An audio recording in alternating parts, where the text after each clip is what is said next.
What's up, my people? Welcome to the Mind Pursuit podcast. I'm your host, Masin Zuki, the Mind Advocate. And today I have with me Nicole. You'll get to learn more about that. This episode is sponsored by Deepco. Deepco is a social venture that targets children, teens, and young adults between the ages of 3 to 24 years. We are joined by a trailblazing teen, and she's called Nicole. Stay tuned to get to know about her. And while at it, remember to subscribe, share, tell a friend to tell a friend. Karibu sana, Nicole. Thank you. Tell us, who is Nicole? Introduce yourself. Nicole Nyambura, 16 years, Form 2, and I'm glad to be here. Oh, karibu sana, Nicole. Thank you. Yeah. So where is Nicole coming from? Tell me about your background. Tuanzie huko utotoni, as far as you can remember. As far as I can remember. Yeah. I was born in a humble family. Nilizaliwa Umo. We stayed there for a while with my mom, my dad, my brother. I have an older brother. It was really nice. And then I got to class 2. Parents had a bit of a hiccup, so we had to separate. So we went to live with my grandma in Makadara, and we've been there for the longest time. And that's where my life started for me. 2017, class 2, hapo ndio life ilianza kwangu. Because I feel like what happened really took me back a bit. Because it was up and down with my parents, this and that.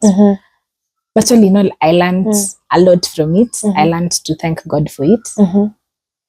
I learned life through it. And it has just been a great journey, up and down. So I had to transfer schools after that. Ebule tuende tu nyuma kidogo. So when there was up and down with your parents, how did you cope with that? They hid it from me a lot. Oh, they did. My mom really tried to shield me from it. But you can't hide everything. So once in a while, I used to get caught up in their drama. And it like took me back a bit because it's like, what's happening? What's not going on? I could be in school, then my dad comes and he wants to take me, but he can't take me. And it just gets complicated and complicated. But all in all, it was okay because I never really lacked anything. My mom was still boots on the ground. But it wasn't as bad. But it still wasn't as good as it was before. But yeah, we just learned to cope. So after class 2, I transferred into a different school. I stayed there from class 3. Then COVID came. COVID was another setback. Because it pushed mom back again. So we were now starting level 0 again. Tunaanza kupanda. Then I went back to the school I was in. Then in 2019, my dad got sick. And we had already separated. So my mom didn't tell me at first. Then later on, she realized, this thing is serious. So she told me that my dad is sick. He's admitted. We went to see him. Then in when I was in class 6, 2021, we lost him. And it's been hard. Oh, I can imagine. Yeah. Okay, although he wasn't as present, it still left a big impact because he's not there at all now. He was there a bit, but now he's not there at all. And I don't know, it made me think about life so much in so many different ways that even at my age I'm not supposed to.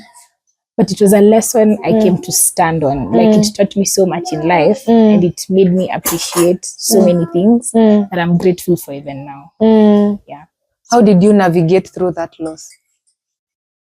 Hacking God too. God. I feel like it's just grace. Because when you tell someone about it, they won't understand it as much because he wasn't really there. So you'd find most of the time people wouldn't see the reason as to why I'm hurting because he wasn't as present. So now that he's gone, it shouldn't make a difference. That's what the people were telling you? Yeah. But it did. Yeah. It really, really did. And I feel like that's what people never got to understand. But I got to just go through it. I used to think about it. Okay, he's gone. What would he want me to do if he were here? So that's what I used to stand on. If he were here, he would want me to do this and this and this. That is what I'll do. Just things that boost me up. Because if I kept on listening to people, ningeendelea tu kuanguka, and it would damage me as a person and not them. So I just let it go and kept on pushing. And kept on pushing. So for you, what made you sort of cope also was, what would he want you to do? And then now ungefanya what he wanted you to do. Yeah. And how will that make you feel? Really good, because I was Really like, good. I'd be so proud if you were here. I wish you were here to see this. I wish you were see, like, one of my biggest achievements in primary is when I became school president. And I was like, Daddy, where are you? I want you to see this. Like, I did this because of you. I'm here because I wanted to do it for you to see it. You know, it makes me feel good and content that I'm still making his name shine, even though he's not here. Oh, wow. So like in your moments, they were not little moments. In your moments with your dad, what can you remember any highlight that you had with him? Oh my God, eating. I just feel like it was a ceremonial thing for us to like eat with my dad, because he used to come home late most of the time. I'm in bed. So when he's home, he used to make sure he's present.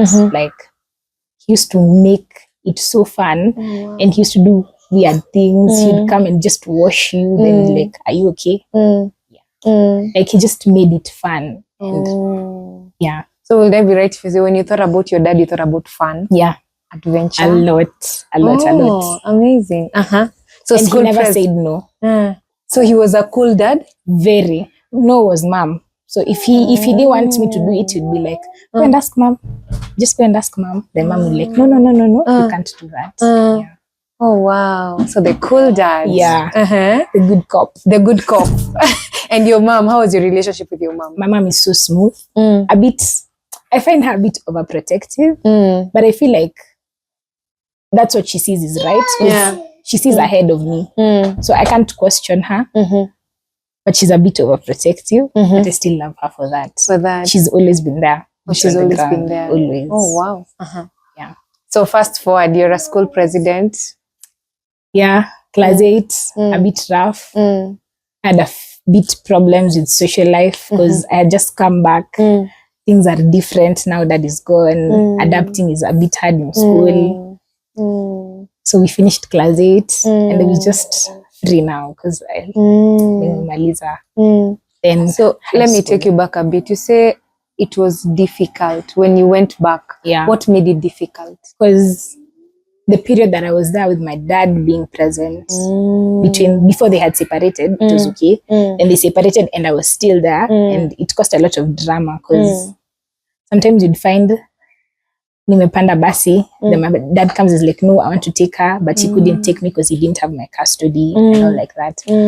But it just caused a bit of hiccups in school. So ungepata sahi niko shule, then for like a week and a half, I'm not in school. So people are wondering what's going on. So when I leave, it's okay. Then I come back, then they're like, wow. Then I come back and people hear the news, oh, her dad is gone, yeah. So it's caused a lot of issues because there are people who don't want to associate with you simply because you don't have a dad and stuff like that. But I saw God through it. He was really there. Yeah, so God was your anchor. Yeah. Oh, wow. That's nice. Aya, tell me more.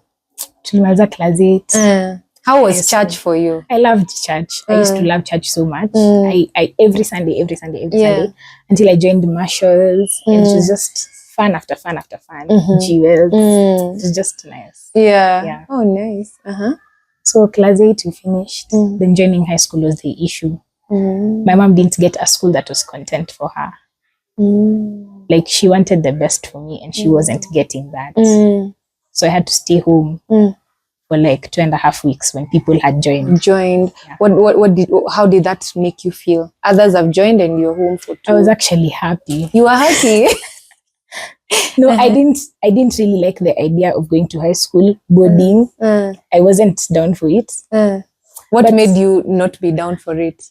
Just leaving home. Just the thought of leaving home and going somewhere where my life is now controlled. I have to do this and this and this. I didn't like it. So honestly, it didn't really stress me as much. But then when I came to think about people are moving and I'll not be able to catch up maybe and stuff like that, it gave me a bit of tension. But later on, I came to go to school and then that's when high school started. And it's been... It's not a long journey, but it has a long story to tell. Yeah. Mhm. So I joined Form 1 January 29th. That was like 2 weeks late. Watu walikuwa shasonga. The class I was in kwanza, biology walikuwa shamaliza topic 1. Like they had moved. You know, at home they used to tell me, don't worry, week 1 hawasomangi. In my school, they were actually reading. They started reading like 3 days after they came from 1, and they had already moved the syllabus. I was like, oh my God, I won't catch up. I want to be able. These are things I've never seen in my life. But I don't know. There's just something in me telling me, you can do it. Yeah. You can just push. You can do it. Yeah. So, mi nilikuwa najua naenda kubuliwa, nipewe 5 bob, niende canteen, ninunulie mtu mkate na nimpe change. I just knew I was going for bullying. Nani alikuwa amekushojia bullying? Family. So, when I got there, I came to realize actually my school is so different from everyone's. And it's just, I feel like we take it as oppression, but when you think about it, it's actually going to build me when I get out of there. Yeah, because we don't have a tuck shop. One, we don't carry luxuries like roll-on, lotions, nini, hatuna, at all. And we have serious searches, tukifungua shule. We have sniffing dogs, we have body searches. Like, it's so strict in my school. So sometimes you find the fun that people are talking about, we don't get to understand because we don't experience some of these things. Strikes, bullying, we don't have those things. So unapata watu wanapiga story, mko home, then you're like, wow, where am I? I'm lost. But then when you're there, you feel like, yeah, it's okay. This is the norm. This is what you're going to push with. So you just get to understand and work with it. So it wasn't as hard joining Form 1 because I feel like my mom had already put it in my mind for the longest time. You're going to join Form 1, you're going to go to boarding, this is what is going to happen, you're going to be okay. Like, she had sung it so many times, so I knew what to expect. So ungenipata day 1, ungedhani hata na kuanga wa hiyo shule. Like, everything just seemed normal. Wow. Because I've been told about this school, I've been told about everything, so I'm just going to be like, this is where I am, this is what I'm doing. You just start pushing for your goals. Yeah, and that's how high school started. Then Form 1, Term 2, I became class prefect. Leadership inanifuata too. My mom says good. I'm born with it. I don't see it. I feel like it just comes. But yeah, so I became class prefect. Then I felt like it was a calling to me. It felt like a calling. It wasn't a responsibility mostly because mi nilikuja after wewe na mimi ndio nakulead sahi. Like, I felt like I have something that I'm supposed to achieve where I am right now, and it's supposed to start by this. So I tried listening to God. What is he telling me? Because I can't just come, then all of a sudden you're there. You're in this big position that other people who I found are not there. You see? So I became class prefect, and I feel like it was a really, really big stepping stone for me in high school because nilikuwa civilian before being prefect. So I know how it feels. I know how the duties and all that, I know how it feels. But now that burden has been released kidogo. So I'm not taking it as an advantage, but I'm grateful for it because it's now a lesson. Maybe I experienced this and now I'm here so that I can help someone else to stop feeling like that. You get it? So Term 2, I went home and I told my mom, she's like, oh my God. She was happy, of course. Then we joined Form 2. And Form 2 was so different from Form 1. Form 1 maisha ilikuwa free. Na Form 1 ulipewa mom in Form 2? Imagine we don't have school moms. Oh, you don't have school moms? At all. You just have people you figure it out for yourself. Yeah, you figure it out. You have people who? You just have people who help you take your things to the dorm. That's it. Wakisha kupelekea ni wewe sasa ujisort. Wanakuambia to do this. Ni hivyo. Unataka kujua class yako, I will take you to your class. From then on, figure it out. Figure it out. So I was alone, literally. Because hadi nikigeuka ati nitafute mtu nilikuwa naye primary, no one I know from chat, no one at home, I know no one. And the only person I knew had transferred. That same year, I transferred, so I knew no one. And I'm late and I'm scared, so I was just, wow. and I can't call mom and be like, I can't do it. And at the moment when I joined, I was like, no, I can't do it here. This is not for me. Mom, I want to transfer. And my mom said, no. She's like, you're staying there from 4. It's like, no, I can't. But she keeps on pushing me all the time. And that's when I came to realize maybe there's something that I'm not seeing and it can pass me. Nikishinda nikisema, I want to transfer. And it's what is going to make me prosper even in the future. So I just stopped looking at it and I kept on pushing. Then Form 1 was free. Form 1 was so cool, like chill. Ilikuwa too free, ilikuwa fun. Then we got into Form 2, then we realized by the way tunafaa kusoma. So things started getting a bit tougher. Teachers wanakukazia and all that. Then elections came again. So when there are elections, you have to drop your position. So I had to drop class prefect. Then my class teacher comes to me and she's like, I want you to vie for deputy head girl. I was like, no, I can't. I don't want to. If I'm a prefect, let me just remain in class. It's like, no, you have to vie. Like, let me call mom and ask her. So I call mom, is like, why have you not vied? You should have vied. I thought you really were not to be president. So I was like, okay. So I wrote my application letter for vying and I sent it. But I didn't do campaigns. I didn't feel like it.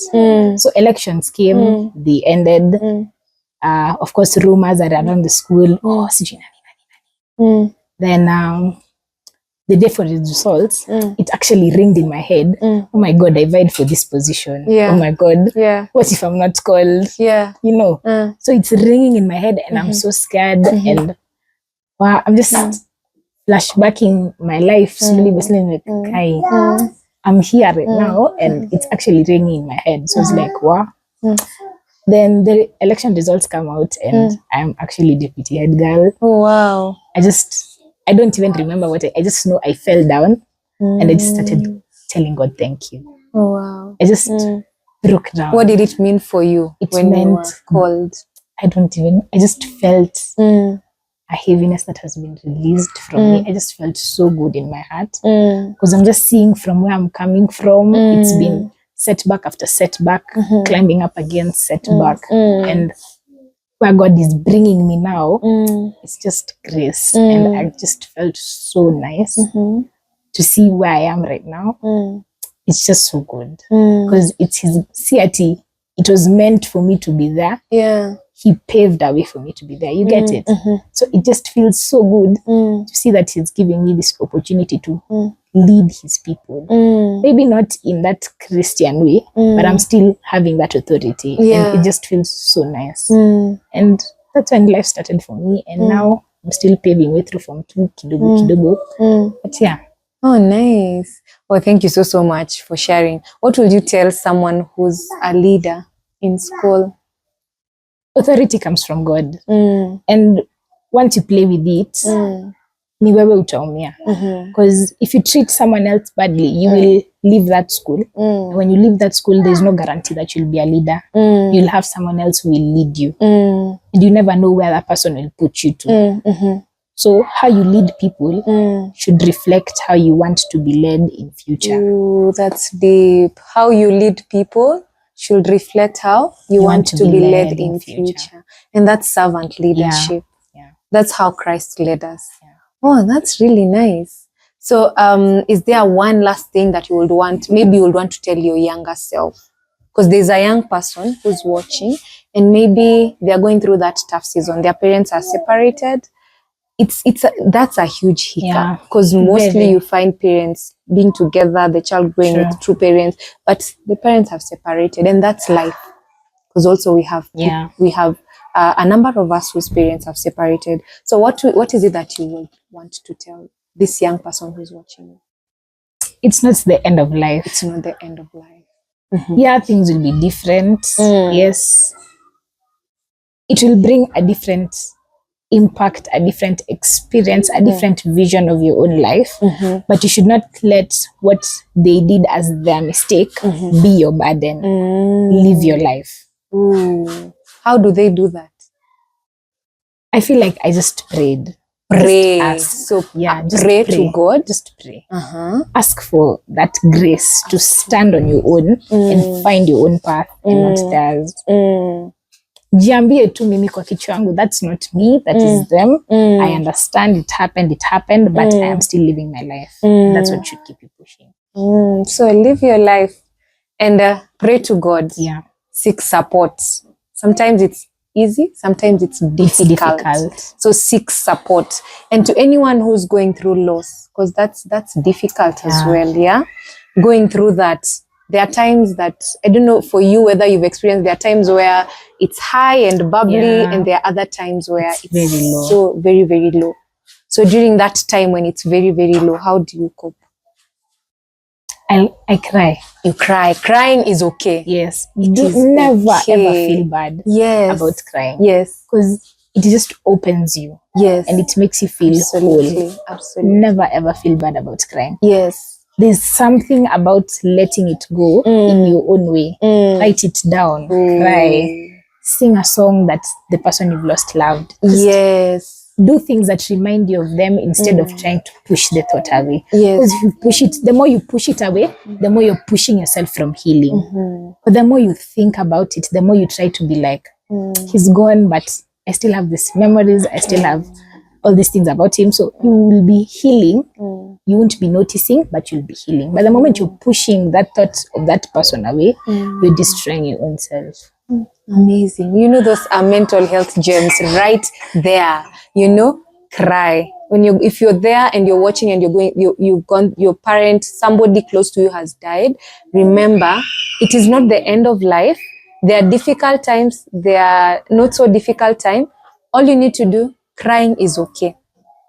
You know, praying to God for support is okay. Reaching out to talk to someone is okay. You know, the one thing that we encourage you, Nicole and I, please don't dismiss that thought. Don't pretend it was not there. It is there. Loss and grief is difficult. I look at it and say it's like a scar. Unajua hii scar I got when I was young. When somebody dies, somebody you love, it's like a scar. It doesn't mean it never happened, but anytime you look at that scar, the more you look at it, the more you're able to live with it. Yeah? So be able to embrace the season you are. There are times it's difficult. There are times you go through anger. There are times you go through outbursts. There are times you come to acceptance. There are other times you go into denial. But at the end of the day, remember, it happened. Yes, it was painful. But at the end of the day, how are you able to find meaning in life, even with this person not being there? So if you're there and it's a struggle for you, feel free to reach out to us on 0745 50 66 56, and we'll be for sure we'll be able to walk with you this particular journey. Remember to subscribe, share, tell a friend to tell a friend, and I will see you on the next one. Bye-bye.